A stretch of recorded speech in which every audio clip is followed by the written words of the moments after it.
muito boa e a escrita muito legal, não pela tradução em si, mas pelo jeito que o autor escreve. Não fica muito legal na tradução, fica mais legal na língua original, né? Mas o Walter Isaacson, acho que por ser um biógrafo mundialmente conhecido e traduzido para várias línguas, não sei, mas acho que ele se preocupa em fazer uma que vai ficar bom em todas as traduções. É uma escrita muito boa e muito gostoso de ler, assim, aquele livro que você lê 100 páginas numa tarde de sábado, sem perceber que leu. Você só vai indo, assim, sabe? É bizarro. É um autor que se preocupa com a organização do texto, é um autor que se preocupa em não fazer você ficar perdido na leitura. Então você lê um nome assim e você lê, mas ele não falou disso ainda, você tem que voltar e ver. Não, ele sempre faz questão de relembrar quando você leu um tempo atrás a sigla ou o nome de alguma pessoa, ou quem é a pessoa.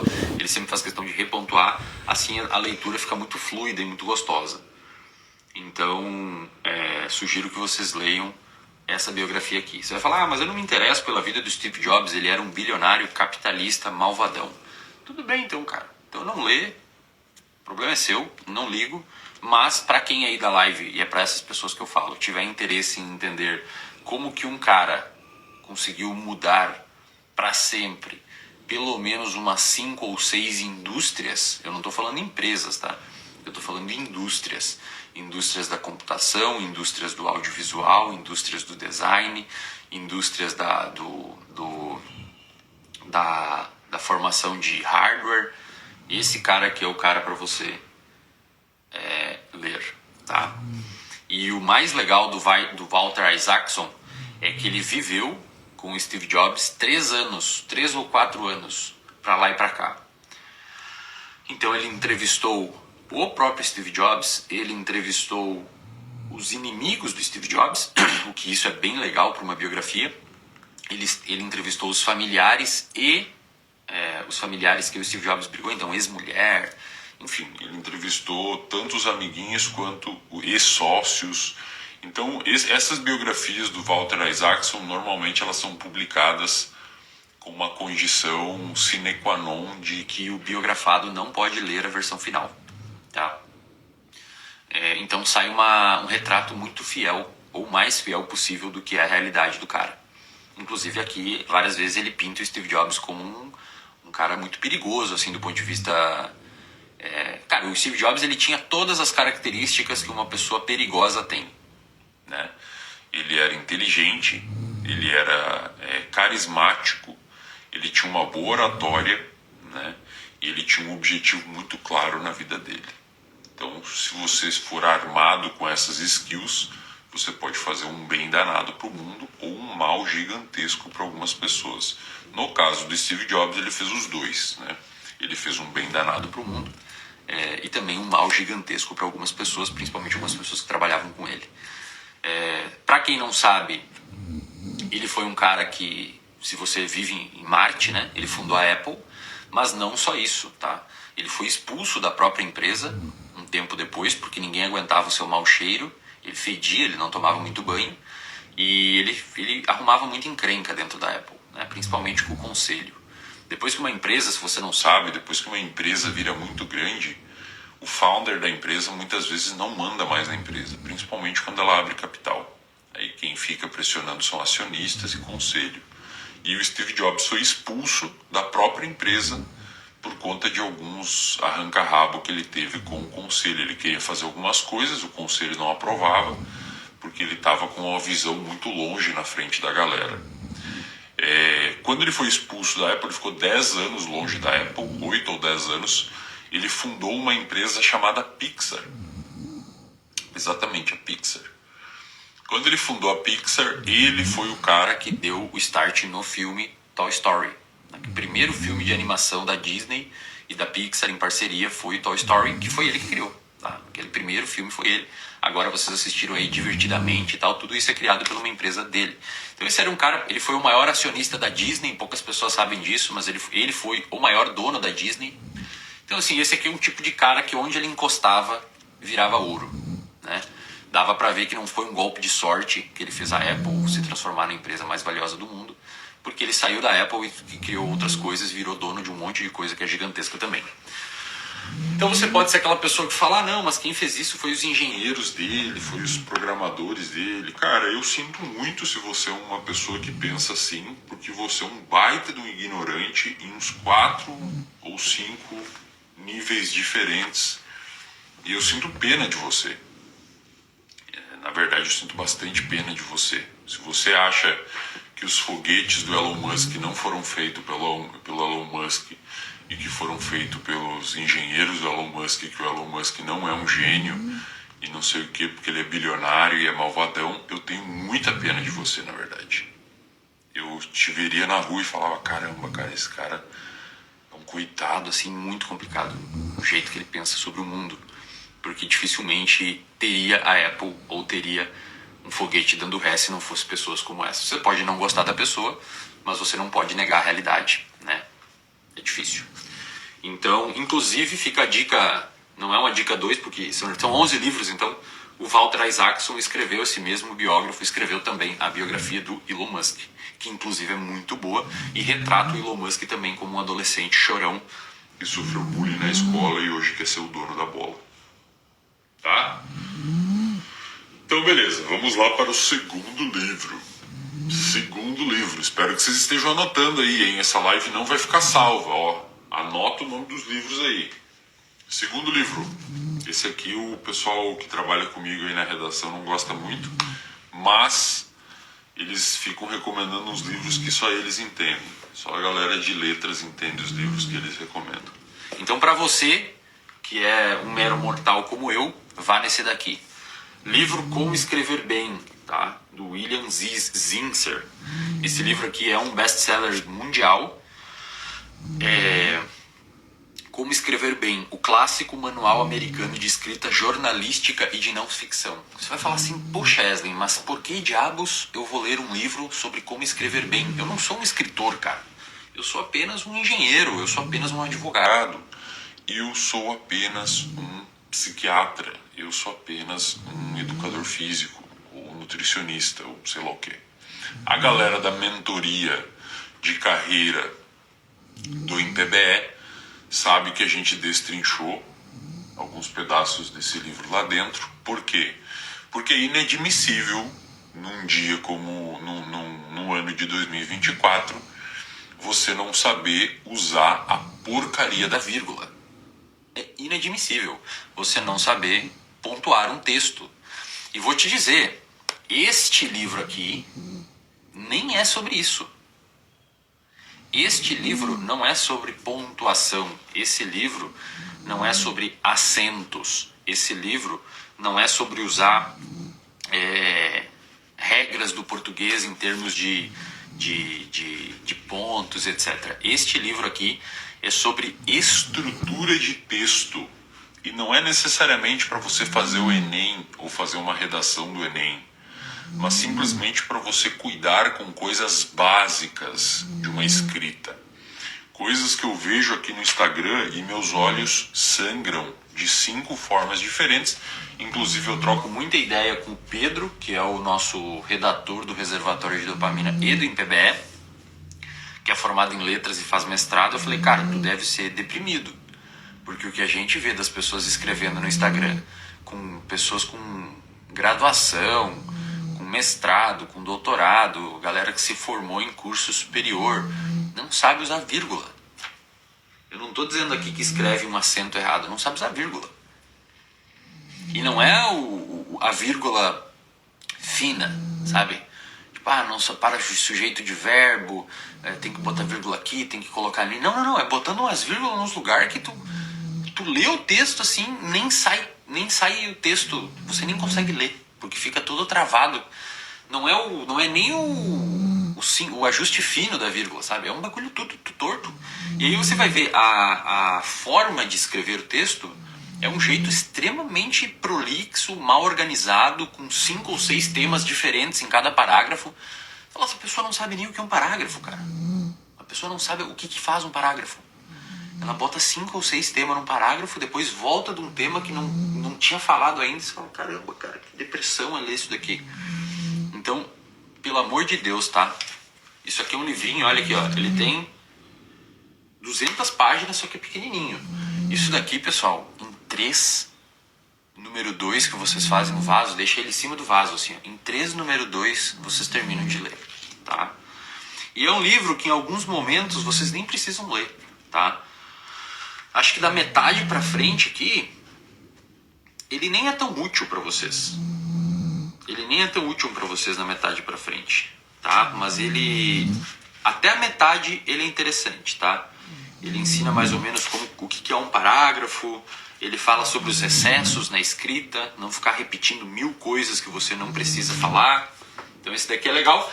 Se você... e não tá dentro, tá? Esse aqui é o segundo ainda, vou fazer mais um negócio aqui. Se você quiser ser um pouco mais agressivo, e você falar, cara, esse daqui é muito básico pra mim, o que eu acho difícil, com todo respeito, e olha que o meu público é qualificado, tá? Essas 3.000 pessoas que estão assistindo aqui são pessoas qualificadas. É diferente você ir numa página de fofoca aqui no Instagram, fazer uma live. Meu, lá ia ser uma desgraceira ferrada. Se você me acompanha aqui, você é um público um pouco mais qualificado. E não é porque você me acompanha. É porque você gosta de acompanhar um Instagram que fala sobre rotina, estudo, crescimento, foco, melhora pessoal, melhora profissional. Então você já é um público que é qualificado no sentido de, não é que é melhor ou pior, é qualificado porque está dentro do escopo de objetivo de melhorar. Então esse livro aqui, com todo respeito a todo mundo que está aqui, ele já pode ser um livro que vai mudar muita coisa no seu entendimento sobre escrita, tá? Só que talvez para alguns de vocês seja básico. E eu sugiro que leiam, porque para mim não foi básico. E olha que, modéstia à parte, eu acho que eu escrevo bem, muito modéstia à parte. Mas para mim trouxe muitas coisas interessantes. Se você quiser dar um passo além, se você é uma pessoa mais ousada, mais agressiva, mais arrojada, aí você pode ir para esse aqui, ó, Comunicação em Prosa Moderna, tá? Esse aqui é livro que normalmente... esse aqui é foda, cara. Porque ele é livro que normalmente é usado para concurso, tá?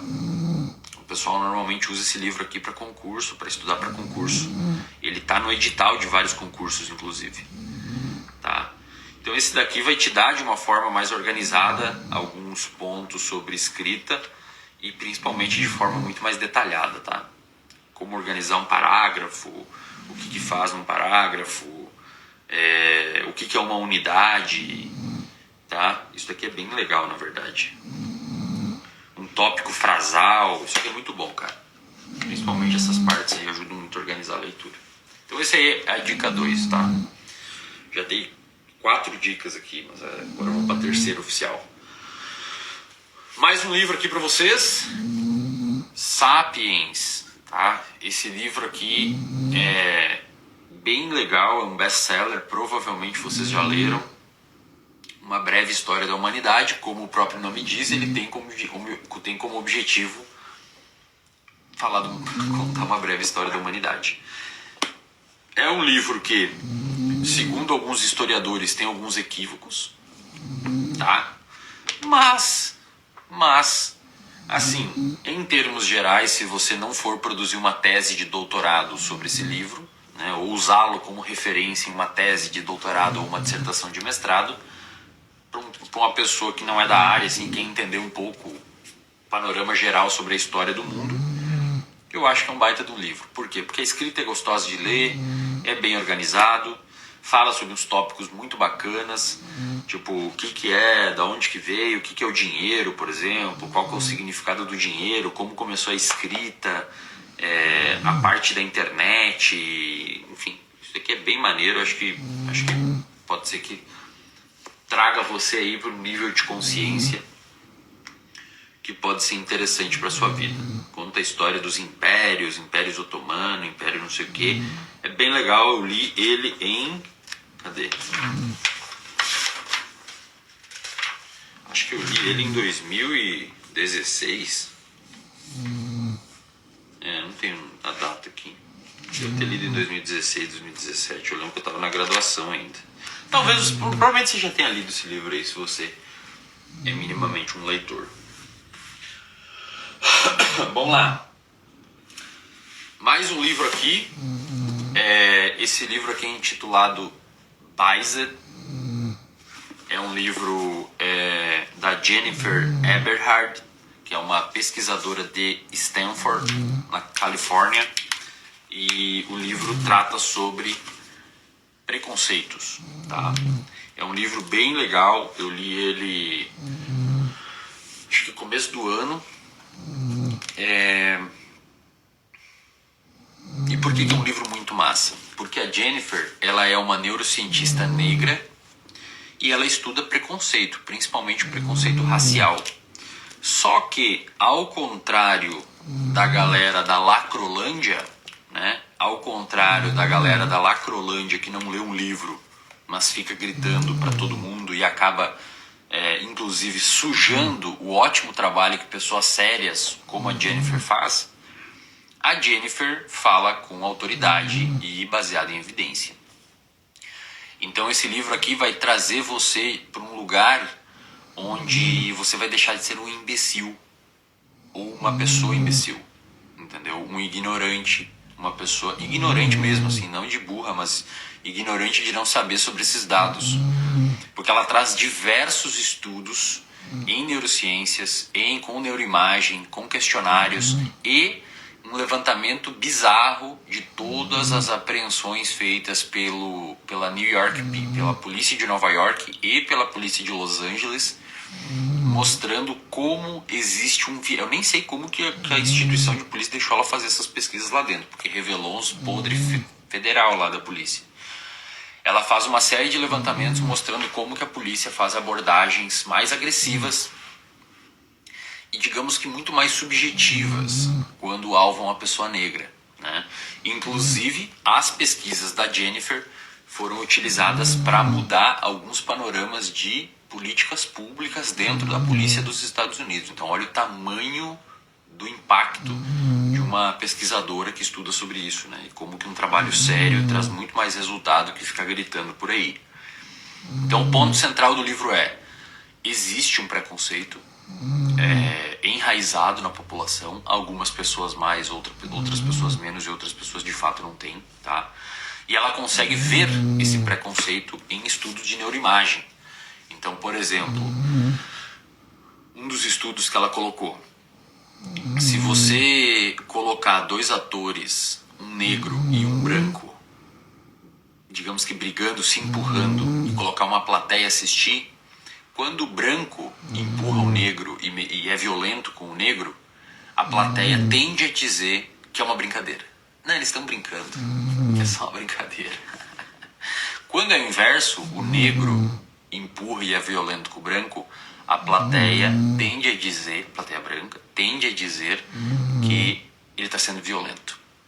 Esse foi um ato violento, tem que ser criminalizado, tem que ser responsável pelo que ele fez. Sendo que foi a mesma coisa, foi a mesma brincadeira, só trocou as plateias, no caso, né, para ficar cego e ficar, enfim, um grupo não falar da mesma pessoa.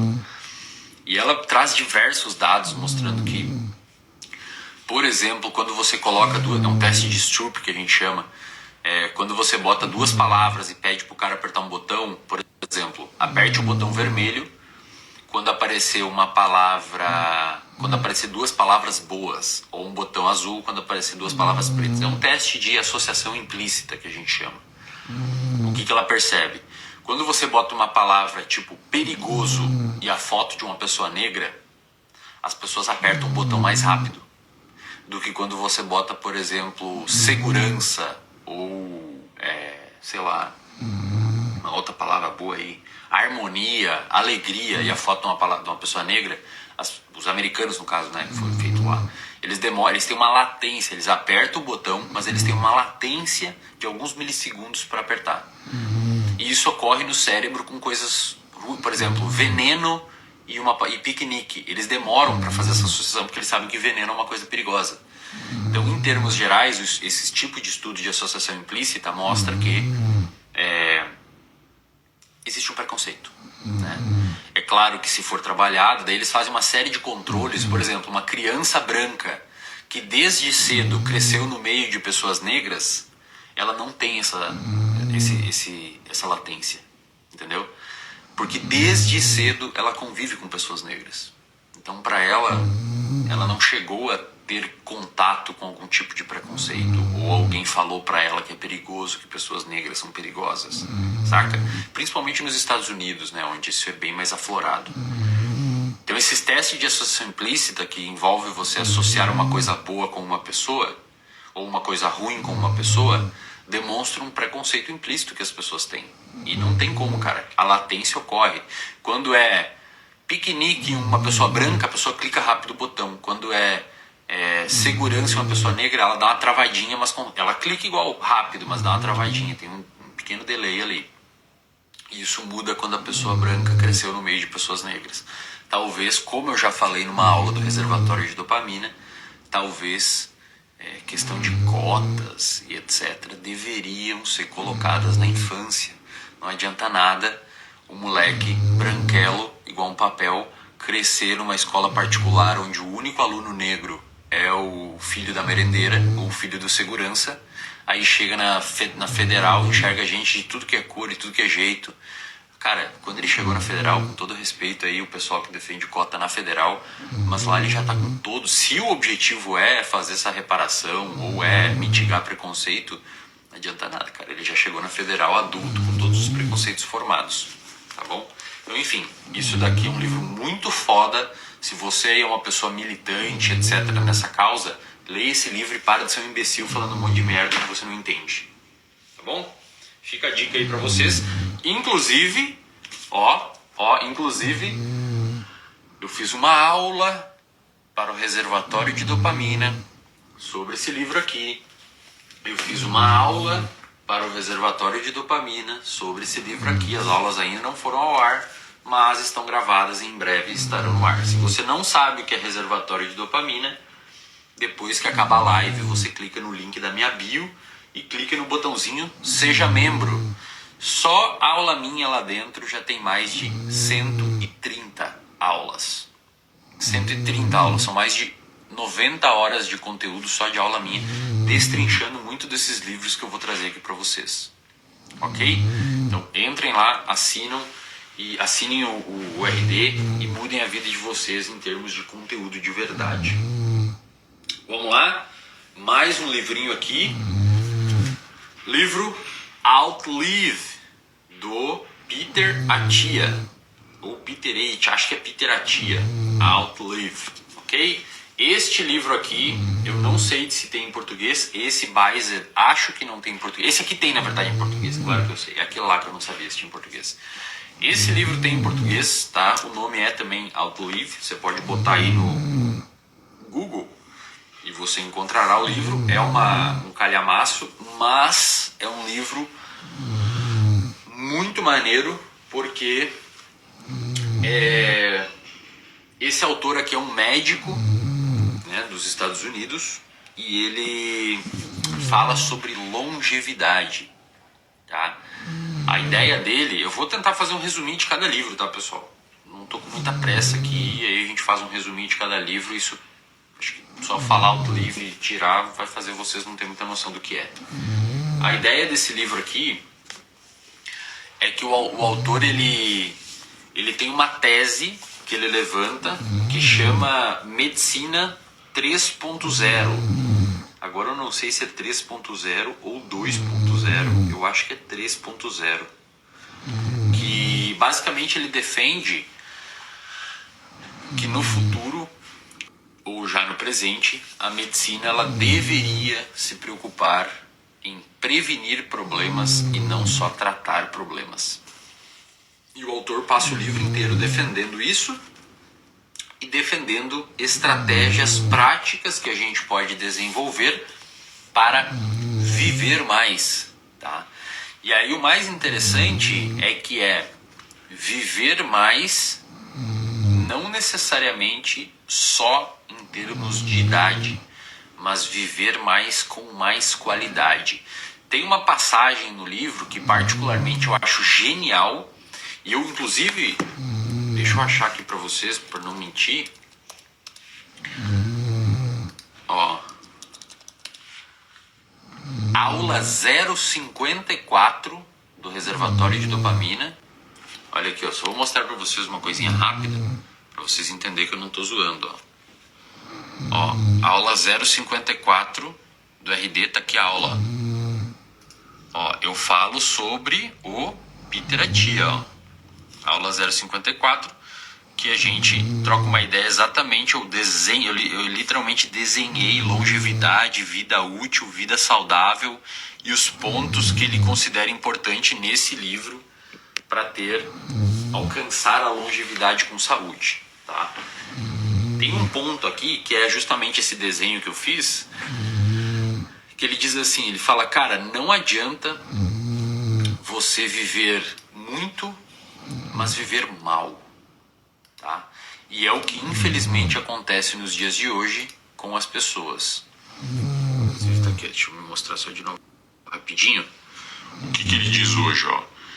Aqui é a vida da pessoa, né? Então a pessoa vive, ela tem mais ou menos um pico de saúde por volta dos 30, 40, que geralmente a pessoa já tem um pouco mais de dinheiro e tal. E depois a saúde dela começa a piorar e ela morre por volta dos 80, né? O que o Peter sugere é que a gente viva mais tempo, mas perceba que a curva ela fica reta, ou seja, você fica mais tempo com saúde, dos 30 aos 70, 80 com saúde, perceba que a curva não cai, e quando ela cai rápido. Então a ideia é que ela caia e ela caia rápido. O que significa isso? E aí ele explica aqui no livro, né, o que você tem que fazer para levar essa curva flat até longe e que você mantenha a saúde quando você perder saúde, que você perda a saúde. Eu postei isso daqui uma vez, a minha mãe me ligou, um pouco desesperada, porque eu falei assim, eu quero viver até os 90, 95 anos e quando eu for morrer, eu quero morrer de uma vez. E aí a galera, é foda porque o povo não pensa muito, né? Hoje em dia, talvez os seus familiares, talvez você que esteja assistindo, a gente tem aquela ideia de viver muito, só que ali pelos 50, 55 já começa a estourar um monte de pica, né? Eu falei palavrão, tô reduzindo meus palavrões, desculpa aí pessoal. Começa a estourar um monte de problemas, né? Que é o quê? O cara começa a ter dislipidemia, começa a ter diabetes, começa a ter hipertensão, tem dificuldade de levantar de uma cadeira, fica com sobrepeso ou obesidade, começa a ter um monte de problema de saúde que reduz a qualidade de vida. O Peter, ele defende nesse livro aqui, ele pontua A mais B o que você tem que fazer em termos de suplemento, comportamentos, hábitos e tudo mais, tudo baseado em ciência, é bem maneiro. Para você conseguir fazer essa curva ficar flat até um tempo e depois você, quando for morrer rápido. Um dia você vai morrer, né? Você cair rápido.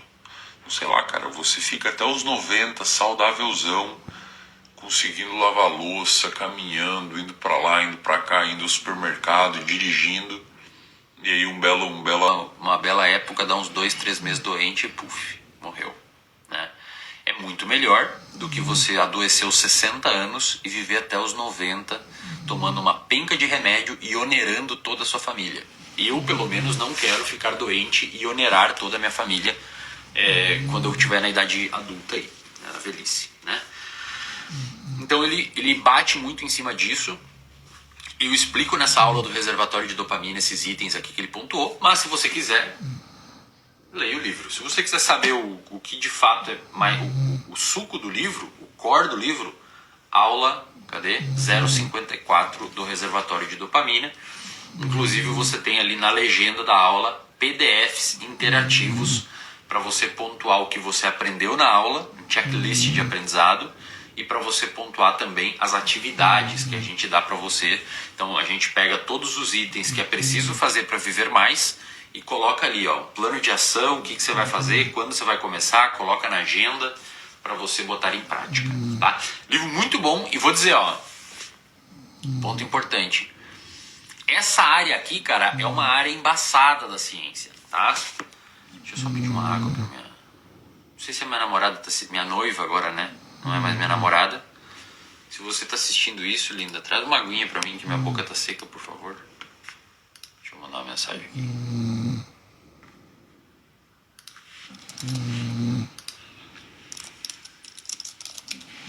Aí, ó. Essa área aqui é uma área embaçada, tá, pessoal? Ela é complicada de falar sobre isso, tá? Por quê? Porque A fronteira entre o que é evidência científica robusta e o que é bullshitagem nessa área de longevidade é uma fronteira nebulosa, tá? Na medicina tem algumas fronteiras que são muito bem estabelecidas. Por exemplo, cardiologia, oncologia, câncer, endocrinologia, tá? A endócrino ainda, a fronteira é um pouco mais embaçada, assim, né? Tem mais espaço para charlatanismo. Mas cardiologia, oncologia é preto no branco. Ou você toma esse tareco aqui e reduz sua pressão arterial, é fácil de medir, é fácil de aferir, os medicamentos passam por trials importantes. Obrigado, valeu.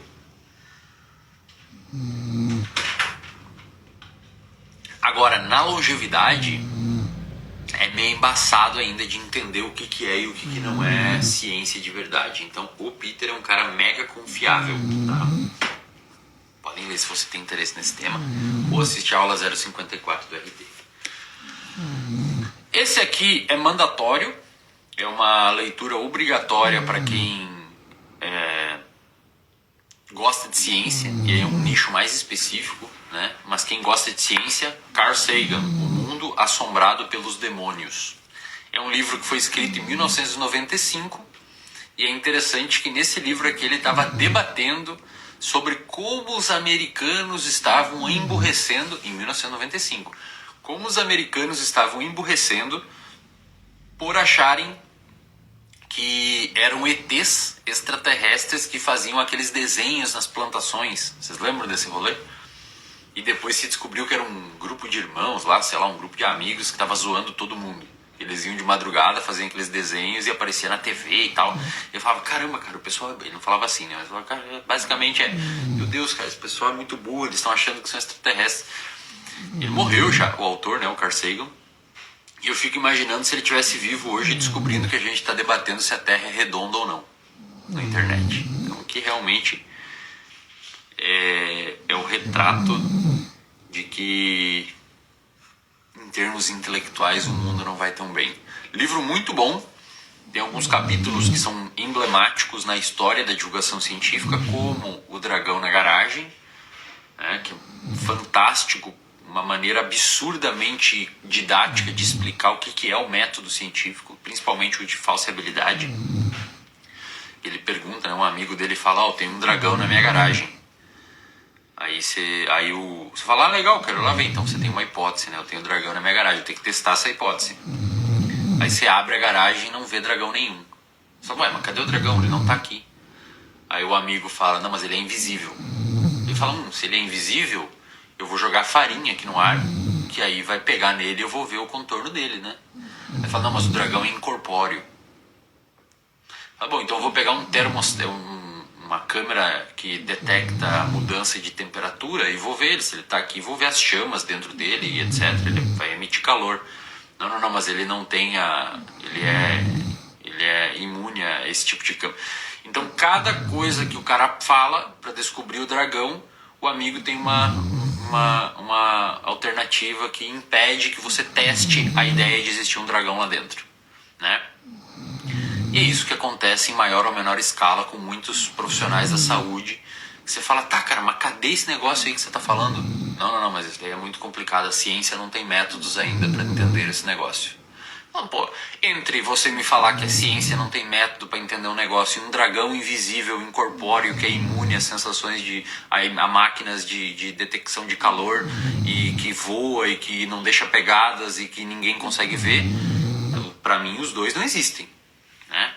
Tudo bem que a gente não descobriu tudo ainda por meio da ciência, mas aí tu me complica um pouco, né? Me deu um tipo de evidência que o que você está falando é verdade. Livro muito bom. E ele tem a emblemática frase de que a ciência é como uma vela na escuridão. Ela dá o horizonte, né, para onde a gente está. Livro do Robert Sapolsky, Por que Zebras Não Têm Úlcera? Livro muito legal, talvez seja o autor que eu mais curta no momento. Não sei se... acho que tem em português, mas não sei se vende ainda esse livro por aí. Esses dias eu encontrei um em português, ou ou era em inglês? Tava tipo R$1.000, R$2.000, então ele é mega difícil de encontrar. Encontrei esse daqui num sebo, tá? Achei ele num sebo. E é um livro que fala sobre um dos maiores males, um dos maiores problemas da atualidade hoje, que é o estresse. E aí ele explica toda a neurobiologia do estresse, o que acontece no seu corpo, o que o seu corpo faz quando você está estressado. Ele explica por que o estresse é bom, tá? Mas também explica por que o estresse nos dias atuais, quando crônico, pode ser extremamente ruim. Eu tenho a aula 020, 066 e 071 no reservatório de dopamina. Anota aí se você é aluno, ó. A aula 020, cara, a aula 020, só pra vocês verem, ó, você achar, não, mas ninguém assiste essas aulas aí, essas aulas não são assistidas. Olha aqui, cara. Tem 5.000 comentários nessa aula. Isso só da galera da turma anual. Se mudar para turma mensal, mais 2.000. São 7.000 comentários só na aula 020, que é uma aula sobre estresse e a incompatibilidade evolutiva. Essa aula 020 é esse livro aqui, tá? É uma aula que tem 7.213 comentários. Caramba! É uma aula de 52 minutos que eu basicamente falo sobre isso daqui. Como que o estresse crônico, principalmente, predispõe você a desenvolver uma penca de doenças metabólicas e mentais, tá? E aí, obviamente, eu dou algumas estratégias para você mitigar esse processo. Livro oitavo. A Espiral da Morte, um livro do jornalista científico Cláudio Ângelo. E é um livro que eu li em 2018, que fala sobre como estamos alterando o clima. É um jornalista que foi em todas as expedições lá na Antártica e foi para lá e para cá e conversou com um monte de autoridade e explica de forma bastante detalhada o fenômeno das mudanças climáticas. É um livro que, se você ler, provavelmente você vai ter aí umas 3 ou 4 semanas de depressão. Eu pelo menos tive, então sugiro que não leia caso você não queira se deprimir. Os 2 últimos livros, que na minha opinião são os mais legais aqui, se você quiser entender sobre comportamento e neurociência. Livro Behave, do Robert Sapolsky. É um livro que na tradução ele tem em português. Acho que é Comporte-se, Comporte, travessão C, Comporte-se. Nome bem ruim que deram para o português. Fizeram uma tradução ali, mas poderiam ter dado uma melhoradinha porque o nome não é muito chamativo. E o livro é extremamente interessante. É um livro calibroso. Vou dar um spoiler aqui, já que essa live não vai ficar gravada. Tem um momento, pra vocês verem que eu vou atrás desse rolê aqui, hein, cara. Tem um momento aqui, só pra vocês terem ideia, isso daqui do livro, ó. Isso daqui do livro, que são... Cara, 100 e poucas páginas, 100 páginas, são só de referências, ó. Referências que ele cita no texto. Então, cada linhazinha dessa daqui é uma referência, ou seja, um artigo científico. Certa vez, num belo sábado de manhã, eu maluco aqui lendo o livro, né? Aliás, várias aulas do reservatório de dopamina tem como base esse livro. Eu maluco lendo o livro assim, eu falei, cara, deixa eu ver essa referência que ele citou aqui. E aí eu procurei lá atrás, né, aqui na lista de referências, e eu enxerguei, falei, tá aqui a referência. Eu fui lendo assim, referência, no meio das referências, juro, tá, eu não vou achar aqui agora, porque eu não lembro em qual página que é. E também não vou falar as páginas, porque senão vocês vão procurar e vão ficar mandando e-mail pro cara. Mas no meio das referências, o cara meteu assim, eu adoro o Sapolsky porque ele faz essas tiradinhas. O cara meteu assim, é virtualmente impossível que algum ser humano esteja lendo isso que eu tô falando aqui, no meio das referências, várias referências e essa frase do nada. É virtualmente impossível que algum ser humano esteja lendo o que eu escrevi aqui, mas caso você esteja lendo, parabéns, você é uma pessoa dedicada. me mande um e-mail para sapolsky@stanford, alguma coisa assim era o e-mail, para eu saber que alguma pessoa leu essas referências no mundo. E aí eu mandei um e-mail, né? Mas daí recebi uma resposta automática lá. Sei lá, tá de férias, não sei o que ele tá fazendo, acho que tá aposentado, não sei direito. Então é muito legal, o cara botou no meio das referências uma frasezinha falando: provavelmente ninguém tá lendo isso, se você estiver lendo, me manda uma mensagem pra eu saber. E deixou o e-mail dele, institucional. Então, Behave, muito legal. Só, né, dando um pequeno resumo. O livro, ele basicamente começa falando que ele tenta explicar o nosso comportamento em diferentes camadas. Na camada neuroquímica, na camada de sistemas de cérebro, na camada de comportamento, na camada influenciada pelo aspecto cultural e até mesmo como o nosso comportamento é influenciado pela nossa história evolutiva, né? Então, baita de um livro para quem quer saber sobre comportamento. E o último livro, também do Robert Sapolsky, intitulado Determinate, tá? É um livro que eu acho que não tem em português, porque ele foi lançado em 2023, então é um livro bem recente. E cara, esse livro aqui foi um livro que eu fiquei umas 3 semanas nele, papirando, assim, cara. Destrocei esse livro aqui, inclusive você pega, assim, metade do livro aqui tá cheio de anotação minha. Eu fiquei lendo ele de cabo a rabo, ó, anotação, todas as páginas. Aqui, ó. Eu li todo ele, anoto pra caramba, porque é um livro muito foda, assim, basicamente ele defende que a gente não tem livre-arbítrio, e ele passa o livro inteiro com vários tipos de argumentos, desde argumentos neurobiológicos até culturais, falando sobre isso. E, spoiler pra galera do RD, esse é o tema de uma aula que vai sair, deixa eu ver, a gente já tem uma aula lá, a primeira aula sobre livre-arbítrio. Cadê? Eu acho que essa aula vai sair na semana que vem. Olha só, cara, que coincidência, a live deu bem certinho. A aula tem 1h02, a gente já tem uma aula sobre isso, sobre como o nosso comportamento é modulado pelo ambiente. Essa aula já está disponível lá, que é a aula sobre o livre-arbítrio, uma aula, sei lá, aula 20, aula lá no início do RD.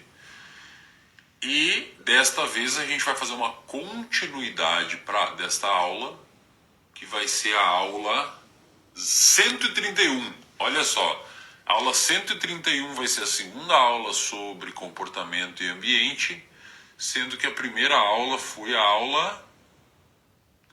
Cadê?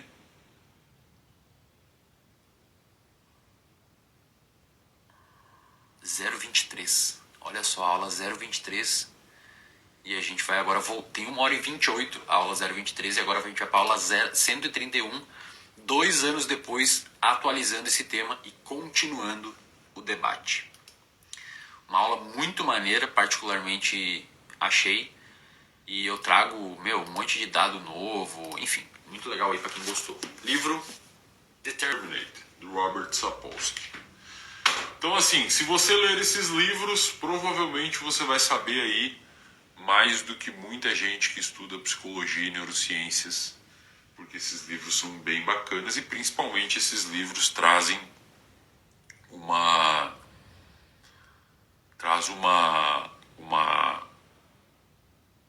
alguma questão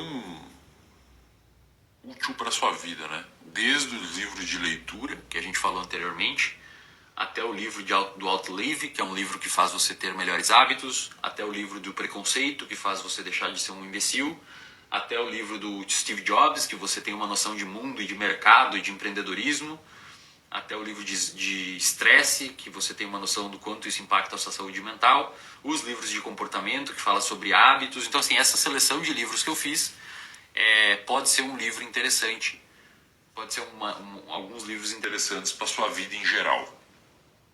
Fechou? E se você quiser, obviamente, tá? Você pode assinar o reservatório de dopamina e assistir às aulas lá de dentro, que a gente esmiuça todos esses livros durante as aulas.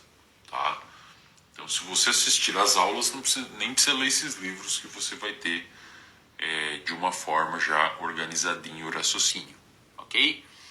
Quem aqui na live, me manda aqui nos comentários, quem da live não é aluno do reservatório de dopamina. Manda aqui. Quem não é aluno do reservatório de dopamina.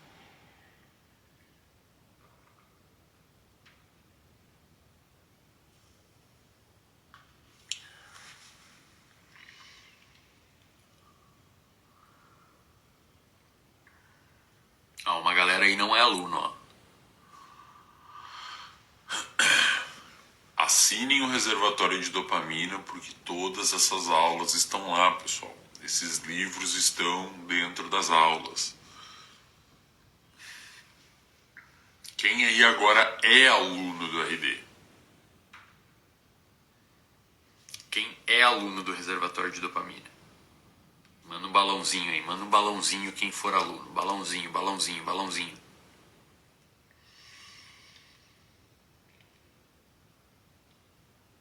Márcia, não tem como fazer uma promoção porque ele custa R$ 39,90 por mês. Mais barato que isso é R$1 e pouquinho por dia. Contando equipe, contando imposto, contando plataforma, contando toda a equipe de design. A gente tem que pagar o Vimeo, que é onde as aulas ficam hospedadas. Não tem como fazer um desconto. É R$ 39,90 por mês. Se fizer um desconto, ferrou. Imagina, são 130 aulas minhas. Inclusive, a gente vai aumentar o valor no final do ano. A gente não só não vai dar desconto, como a gente vai subir o valor no final do ano. São 130 aulas minhas. Olha a calhamaçada de coisas que eu preciso ler para montar aulas lá. E sem falar que tem uma cacetada de outros módulos de vários professores. Aqui, ó. Olha isso aqui. Isso aqui são aulas lá do RD, ó. Tem finanças, tem inglês instrumental, tem autogestão, tem inglês. Você estudar inglês, na prática inglês. Tem corrida, empreendedorismo, oratória, tem a culinária básica. Se eu for dar desconto por isso daqui, ferrou, cara. Entendeu? Ferrou. Então, ó, Porque Zebras Não Tem Úlcera, R$ 576 na Amazon. Eu sabia que era caro esse livro, acho que eles não imprimem mais, cara. E lá no RD eu falo sobre isso na aula, e o RD custa R$ 39,90. Só isso daí já... A gente vai aumentar no mês de dezembro. A gente vai subir o valor.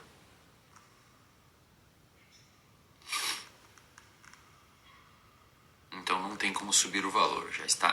Tem muito conteúdo, cara. Ó, vou dar só pra vocês que viram um monte de livro em inglês aí, ó. Clica aqui no módulo inglês. Ó, isso aqui são as aulas em inglês, ó. Tá vendo? Isso aqui são as aulas do módulo de inglês, do Diniz. Isso aqui tá dentro de quem pagar R$ 39,90, cara. Aí você não sabe inglês. Eu montei um monte de livro em inglês aqui pra vocês. O cara não sabe nada de ler em inglês. Ó. Aí você clica aqui na aula em inglês. Olha aqui pra vocês, ó. O professor ensinando inglês pra vocês. Ela ficava cacófono, ficava ruim. A elephant, a egg, a egg, a egg, a egg, a egg, a egg, a egg, a English book, a idiot. There's an apple in the kitchen. This is a hospital. Então, assim, pô, tem tudo isso, tem inglês, tem aula de culinária, cara. Como fazer um frango que não fica parecendo uma sola de sapato. Tem aula de autogestão, tem aula de... tem corrida, tem planilhas de corrida. Não tem como dar desconto. Mas todas as aulas minhas, né? São 130 aulas já. 130 aulas já. Inclusive, ó, que a aula que vai sair, ó. Semana que vem sai a aula sobre o livro Determinate, do Sapolsky. E na outra semana, semana que vem sai Determinate. E daqui outra semana sai a aula sobre o Biased. O livro sobre preconceito que eu falei ali da Jennifer. Olha que legal, cara. Que maneiro, ó. Inclusive eu trago uns prints do próprio livro. Essa aula aqui não foi ao ar ainda. Tô dando um spoiler pra vocês aqui, ó. Os dois sujeitos da foto, né? Ó. As duas fotos aqui é da mesma. Entendeu? Então não posso dar mais aqui spoilers. Mas eu não sei como tornar um bagulho Mais barato que esse, R$ 39,90, tudo isso para vocês. E é o valor de um hambúrguer, cara. O valor de um hambúrguer por mês, tá? Não é nem por semana, é por mês.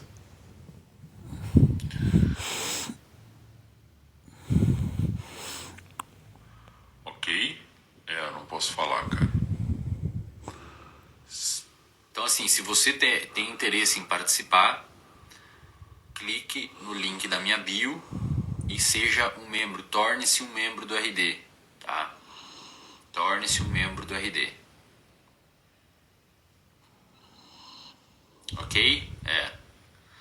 Tem aula de oratória, tem aula... Cara, oratória tem aula de finanças, tem aula de autogestão, tem aula de nutrição, com o meu nutricionista. Olha aqui o módulo de nutrição, cara. Ó, curso básico em nutrição, melhor dieta, fruta, legumes e verduras você deve consumir diariamente, calorias importam, carboidratos, proteína, lipídio. Aqui é o tempo das aulas, ó. Tem um módulo de nutrição esportiva, composição corporal dos atletas, recomendação de nutriente, nutrient time. Deixa eu clicar num aqui pra vocês verem. Ó, carboidratos. Aí você abre aqui o linkão dando aula.